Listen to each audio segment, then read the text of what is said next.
De risa loca, AMLO niega que haya ordenado investigar a Loret de Mola. Bueno, déjeme decirle que pues yo no le creo, por supuesto.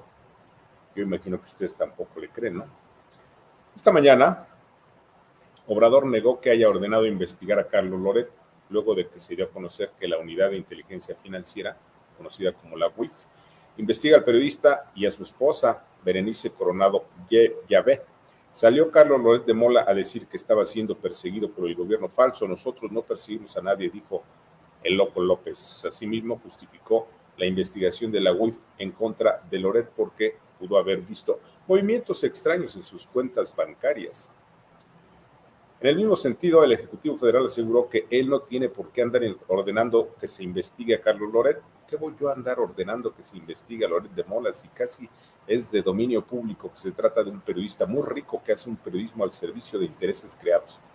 Bueno, el tema se lo doy en contexto. El escándalo empezó el sábado en una columna de una periodista, Vanilei Ramírez creo que se llama, que publicó efectivamente que pues están persiguiendo a Loret, a Broso y a las esposas de cada uno de ellos, además de que están persiguiendo a Latinos, la empresa que hace posible el informativo. Loret se fue de vacaciones. Hay por ahí otra columna también que dice que esas vacaciones son porque van a cerrar Latinos. Yo lo comenté también ayer, el viernes, aquí dije que había rumores muy intensos de que va a haber despidos en los medios, porque la señora Claudia va a seguir haciendo lo mismo que López, incluso va a intensificar la persecución. Entonces, por eso, bueno, pues se hizo el escándalo, pero ya sabemos que cuando López dice no, es que sí, cuando dice sí, es que no, cuando dice arriba es abajo, cuando dice negro es que es blanco. Esa es la lógica de López Obrador. Y vamos a juntar este texto y esta idea con la columna de hoy. Esta columna, le recuerdo, yo la redacto los sábados en la mañana, porque hay muchos periódicos en provincia que publican mi texto que no trabajan los domingos. O sea, tienen que dejar listo el periódico del lunes. Salvo que haya una emergencia muy grande, lo modifican. Entonces yo tengo que mandarles el texto el sábado. Y esto que va a escuchar usted fue redactado el sábado. La columna se llama "Es consigna de Estado acabar con los críticos". Y bueno, la columna empieza con un mensaje que es el mensaje del autor, un mensaje mío que dice: en solidaridad con todos los periodistas mexicanos perseguidos, difamados y amenazados por la tiranía de López Obrador. Y luego dice así: sí, se trata de una consigna de Estado, una persecución ordenada desde lo más alto del poder para callar las voces críticas de la incontenible tiranía que se instala en México. Y es que conforme se consolida el maximato lopista y se afinan detalles para la vuelta al régimen de partido único, también se intensifica la persecución de periodistas y críticos. Acoso mediático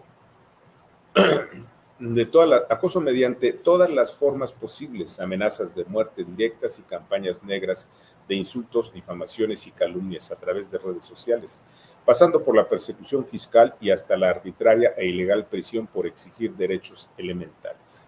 Y hoy el caso más significativo, luego que Ciro Gómez Leiva vivió un atentado a su vida, es la persecución de Estado contra el periodista Humberto Pazjet, quien fue llevado preso por cometer el delito de exigir el respeto a derechos civiles elementales. ¿Cuáles son esos derechos?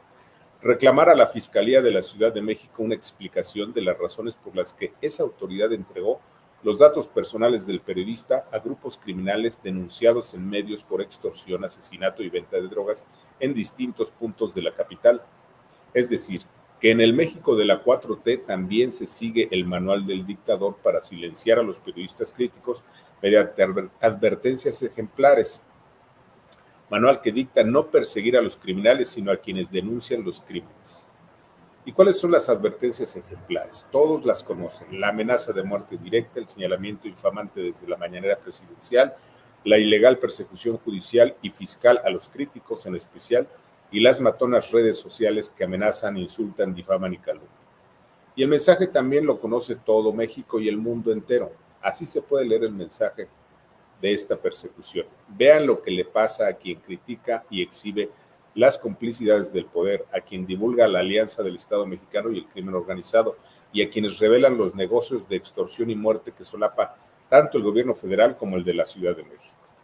Y ahora las preguntas de rigor. ¿Cuántos periodistas mexicanos han sido sometidos, doblados o callados por las presiones del Estado? ¿Cuántos han resistido? Hemos resistido todo el peso del Estado para intentar callar la crítica y las raterías, las complicidades y las extorsiones del peor gobierno de la historia.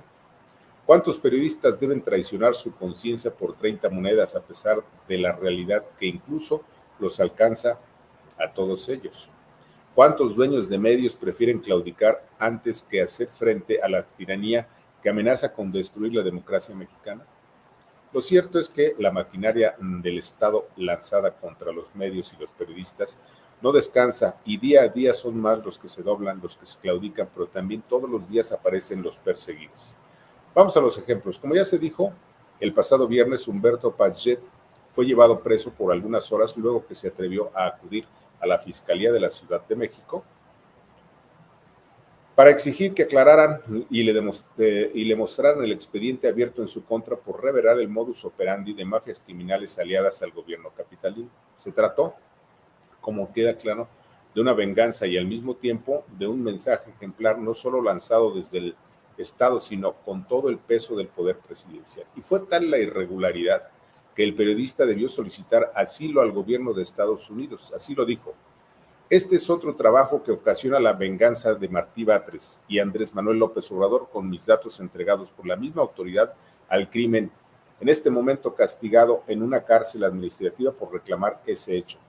Pido humildemente asilo fuera de México, escribió en su cuenta de X, en la que arrobó a la Embajada de Estados Unidos en México. Pero también horas después, el pasado jueves 22 de junio del 2024, la periodista Panilei Ramírez reveló en su columna para el diario Reforma que la empresa Latinus y sus periodistas estelares Carlos Loret y Víctor Trujillo, además de sus familias, son investigados por la Unidad de Inteligencia Financiera, la UIF. Se trata, como queda claro, de una venganza a nivel federal, un cobro de facturas que será transeccional, es decir, una vendetta que inició con López Obrador y que continuará con la impuesta Claudia Sheinbaum. Pero tampoco es una novedad. En mayo de 2018, cuando Ricardo Alemán fue difamado, calumniado y echado de todos los medios por su postura crítica a Obrador, dije que no era una censura para Ricardo Alemán, sino un mensaje para todos los periodistas y todos los medios de lo que venía en una tiranía como la de AMLO.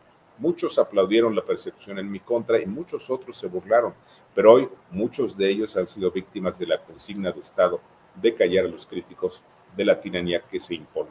¿Hasta cuándo abrirán los ojos muchos periodistas mexicanos ciegos y sordos? Al tiempo. ¿Qué le pareció? Vámonos, comentarios.